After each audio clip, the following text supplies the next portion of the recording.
In this video, we will try to intuitively understand what GCD and LCM is, how these two are related, and in fact, we'll see how you can compute LCM once you know the GCD of two numbers, right? We'll try to understand through an example.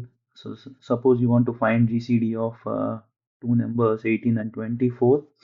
So the problem that GCD asks you is that what is the number that divides 18 and 24, and uh, and it has to be the greatest, right? So 2 divides 18 and 24, but still it is not the GCD because 3 also divides these two numbers and 6 also divides them. Right? So what is the greatest number that divides these two numbers? So we can get this by doing prime factorization. So any number can be represented as a product of prime numbers in a unique way. So 18 can be represented as 2 times 3 times 3, and 24 can be represented as 2 times 2 times 3.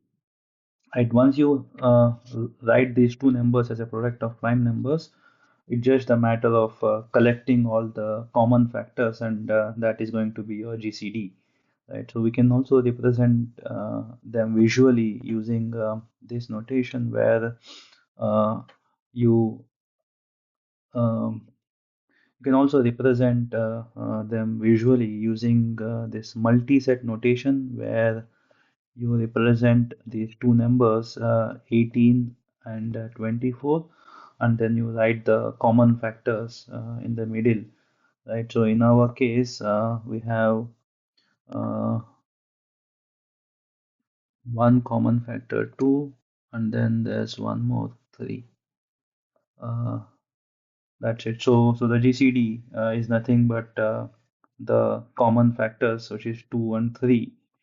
uh, so GCD of 18 and 24 is equal to 2 times 3, which is equal to 6.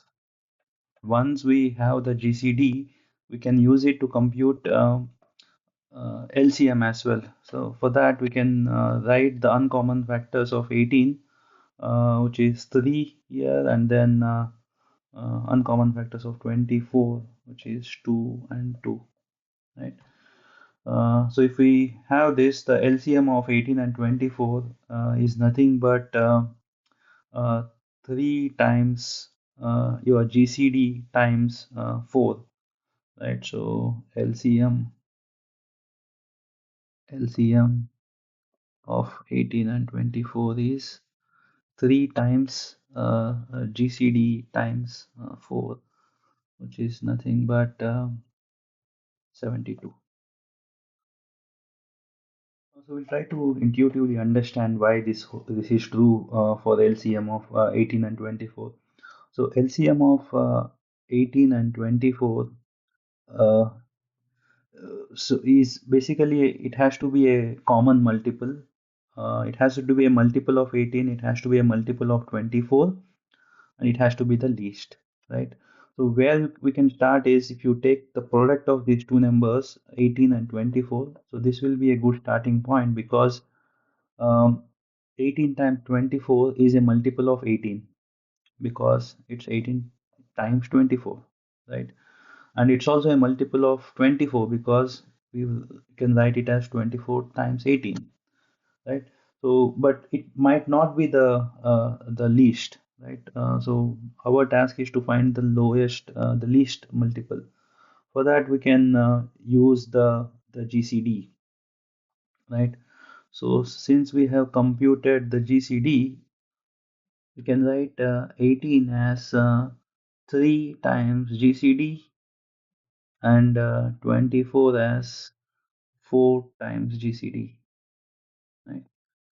Um, and replace 18 with 3 times GCD uh, times uh, 4 times GCD, right? Uh, then we see that so this number we have GCD showing up twice in this number, right? So even if you remove uh, one GCD factor, it will still be the common multiple, and in fact, it will be the lowest. You don't need to specify the GCD twice in this number. So the LCM is actually 3 times GCD times 4. This is what we saw here. Extend the same approach and find LCM of any two numbers, say m and n. So you can write m as GCD times sum x, and then n times n is equal to, and you can write n as GCD times y, because the GCD is the common factor. So this one will be your x. This is your x, and this is y, right? So basically, x is the uncommon factor in m, and y is the uncommon factor in n. So with this, LCM of two numbers m and n is actually x times GCD times y, right? So x times GCD times y. Uh, okay,